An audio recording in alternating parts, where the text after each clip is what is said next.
ପିଲାମାନେ ତମେମାନେ ମିଶାଣ ତ ବହୁତ ଥର କରିଥିବ, କିନ୍ତୁ ଆଜି ଆମେ କରିବା ଭଗ୍ନାଂଶ ମିଶାଣ। ଭଗ୍ନାଂଶ ମିଶାଣ କରିବାକୁ ହେଲେ ଆମକୁ ପ୍ରଥମେ ଭଗ୍ନ ସଂଖ୍ୟାମାନଙ୍କର ହରର ଲସାଗୁ କାଢ଼ିବାକୁ ପଡ଼ିବ। ଏଠାରେ ହରର ଅଛି 4 ଆଉ 6।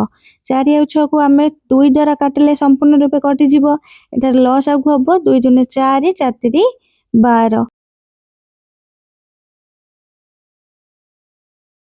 ପ୍ରଥମେ ଆମେ ଲସାଗୁକୁ ହର ରୂପେ ନେବା।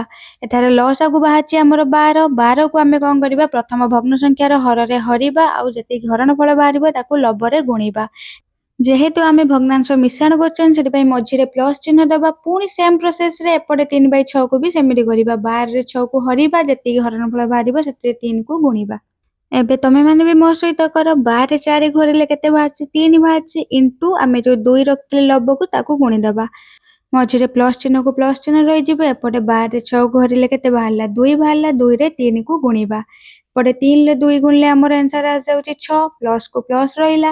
ପୁଣି 3ରେ 2 ଗୁଣିଲେ ରହିଲା ଆମର 6। ଭାଇ ହରକୁ ହର ରହିଗଲା 12। ଏବେ 6ରେ 6 ମିଶେଇଲେ କେତେ ବାହାରିଛି? 12। ହର ରହିଛି 12। ଯେହେତୁ ଆମେ ଏଠି ଲବ ଆଉ ହରକୁ ସମାନ ପାଇଲେ ସେଥିପାଇଁ 12ରେ 12 କଟି ଯାଇକି ଆମର ଆନ୍ସର ହେଇଯିବ 1। ଏଭଳିଆ ଭିଡ଼ିଓ ଦେଖିବା ପାଇଁ ଚ୍ୟାନେଲକୁ ନିଶ୍ଚୟ ସବସ୍କ୍ରାଇବ୍